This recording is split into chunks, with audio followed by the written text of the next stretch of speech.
Shahbaz airbase पर कई F-16 मारने का दावा है इंडियन मीडिया का, इंडियन एयरफोर्स के चीफ का। साथ साथ ग्रीनलैंड का मामला, ग्रीनलैंड पर नेटो में मामला बिल्कुल पक गया है। ग्रीनलैंड पहले हमने क्यों सेकेंड वर्ल्ड वॉर में लेकर वापस दिया, ग्रीनलैंड पर अमेरिका आएगा, जंग के बगैर आएगा। दूसरी तरफ फ्रांस बिल्कुल खुलकर सामने आ गया। ये चीज तो तय हो चुकी है, इस 2026 के अंदर जितने भी पुराने निजाम हैं, जितने भी पुराने सिस्टम हैं, जितने भी पुराने अलायंस हैं, वो खत्म होने जा रहे हैं। और ग्रीनलैंड के मामले को लेकर लगता ऐसे है कि ना तो डोनाल्ड ट्रंप पीछे हटना चाह रहे हैं। दो तीन चीजें डिफेंस पॉइंट ऑफ व्यू से इंपॉर्टेंट है। एक तो जो ये बताया जा रहा है कि J-35 का जो ऑपरेशनल फ्लाइट टाइम है 7 मिनट है, और कुछ जो डिजिटल मीडिया प्लेटफॉर्म है उस पर ये बात आ रही है। अब ये कितनी हकीकत है और क्या वाकई ऐसा हो सकता है कि चाइना का बनाया हुआ 5th जनरेशन का J-35 जिसका प्रोटोटाइप FC-31 है वो सिर्फ 7 मिनट उड़ सकता है, ऐसा हो सकता है। हालांकि जो फाइटिंग एयरक्राफ्ट होते हैं, नॉर्मल फाइटिंग एयरक्राफ्ट जो है, उनका दौरानिया जो फिजा के अंदर रहने का है वो 4-4.5 घंटे तक होता है, depending on how many fuel tanks they are carrying, और ये कितने स्पीड से चल रहे हैं, ये सारे एलिमेंट्स होते हैं। साथ साथ कुछ नई सैटेलाइट की पिक्चर सामने आई है जिसके बाद बड़ी डिबेट शुरू हुई है।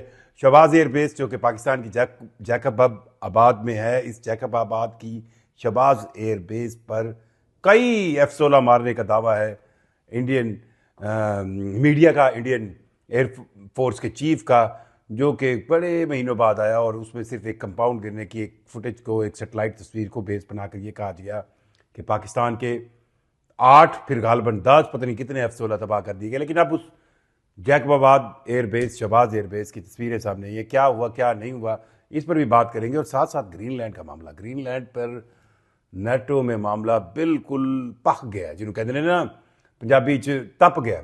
एक तरफ डोनाल्ड ट्रंप साहब नई से नई दलील निकाल रहे हैं, तावील निकाल रहे हैं, तरवीज निकाल रहे हैं कि ग्रीनलैंड पहले हमने क्यों सेकेंड वर्ल्ड वॉर में लेकर वापस दिया, ग्रीनलैंड पर अमेरिका आएगा, जंग के बगैर आएगा, अमेरिका के जंगी जहाज ग्रीनलैंड पर मौजूद अपनी बेस पर बढ़ रहे हैं। दूसरी तरफ फ्रांस बिल्कुल खुलकर सामने आ गया। मैक्रोन जो फ्रेंच प्रेसिडेंट है, उन्होंने खुलकर कह दिया भाई साहब ऐसे तो नहीं चलेगा, आप हमें यूं समझते हैं कि आप टैरिफ से ब्लैकमेल करेंगे तो हम नहीं होंगे, क्योंकि पहले मरले पर फ्रांस पर तून के टैरिफ लगा दिया अमेरिका ने। और इस टैरिफ लगाने के बाद अब कनाडा भी फ्रांस के साथ आके खड़ा हो गया, बेल्जियम भी, जर्मनी भी, और नेटो का वो इत्तेहाद जो नॉर्थ अटलांटिक ट्रीटी, जी नॉर्थ अटलांटिक ट्रीटी, अब वो खतरे में नजर आ रहा है। और इस खतरे की वजह से ग्रीनलैंड के अंदर मौजूद जो लोग आबाद हैं, उन्होंने सख्त सर्दी में, बर्फ में बड़े तवील, बड़े लंबे एहतजाज किए, जिनको पूरी दुनिया ने जो है वो नोटिस किया।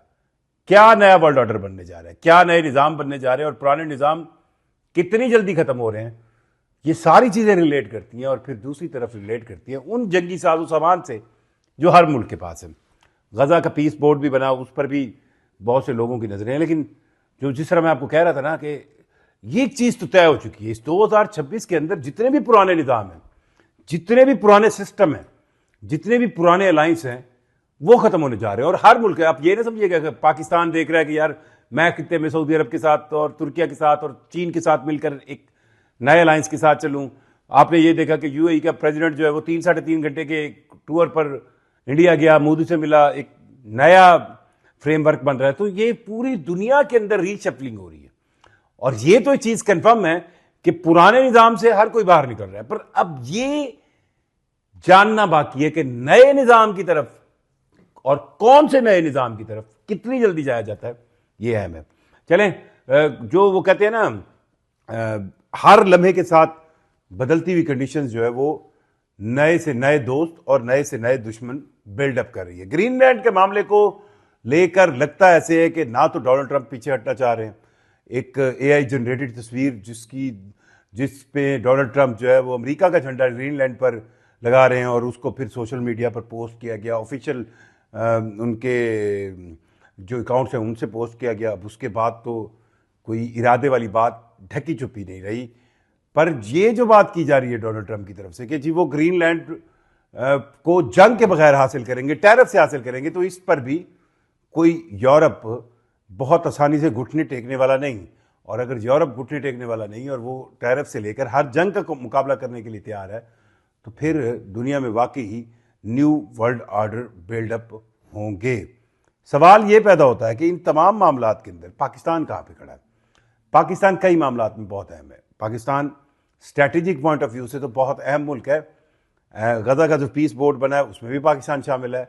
पर ये जो ग्रीनलैंड और यूरोप की खींचातानी है, इसके पीछे भी एक कहानी है, और वो कहानी है ईरान पर मुमकिन अमरीकी हमले की।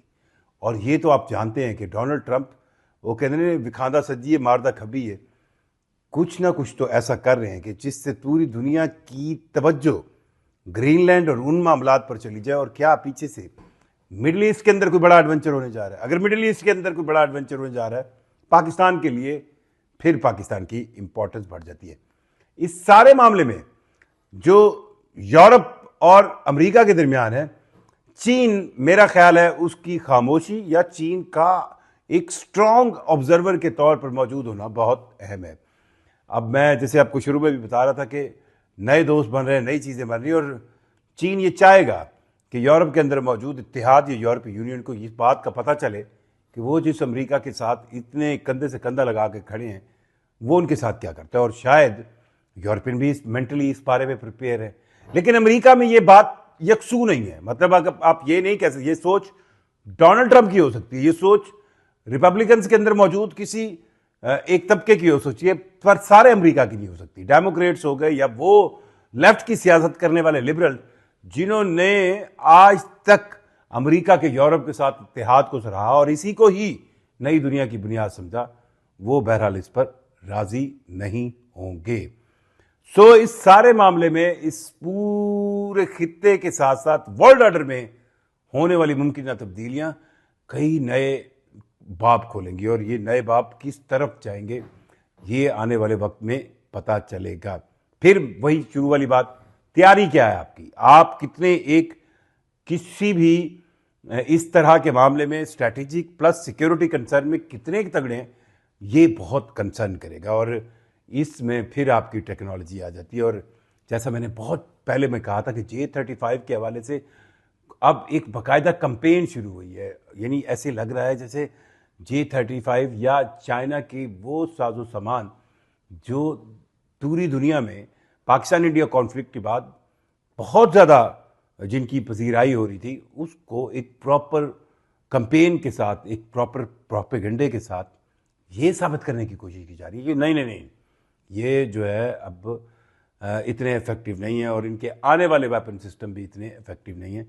लेकिन आपको ये बताऊं, J-35 एक ऐसा जहाज़ है जिसके प्रोटोटाइप के बारे में बताया जाता है कि इसका जो कॉम्बैट रेडियस है वो तकरीबन 1600 किलोमीटर का है। अब 1600 किलोमीटर का अगर आपका कॉम्बैट रेडियस है तो इसका ये मतलब है कि जहाज़ 1600 किलोमीटर जा सकता है हमला करके, फिर 1600 किलोमीटर वापस आ सकता है। यानी टोटल उसका जो फ्लाइंग डिस्टेंस है वो 3000 या 3000 किलोमीटर से ज़्यादा का है। तो ये कैसे हो सकता है कि वो फ्लाइट ऑपरेशन जो है उसका, या जो उसका फॉर्टिंग ऑपरेशन है वो सिर्फ 7 मिनट का हो। फिर दूसरी तरफ आपको ये चीज़ भी जहन में रखना होगी कि इस पूरे जो सिस्टम में पाकिस्तान और चीन के दरमियान जो इत्मीनान साजी है वो ऐसी बातों से बिल्कुल घटने वाली नहीं है। जहाँ तक बात की जाए शहबाज एयरबेस की, जैकबाबाद की, तो वहाँ पर मौजूद पाकिस्तान के सारे F-16 सही हैं, और अब उसकी तस्हीहशुदा तस्वीरें भी आ गई हैं। तो अब मेरा ख्याल है कि इंडियन हैंडलर्स को भी इस बात पर अफसोस होगा। कमेंट ज़रूर कीजिएगा। मुझे जुल्करनैन शेख को इजाज़त दीजिए। अल्लाह हाफ़िज़।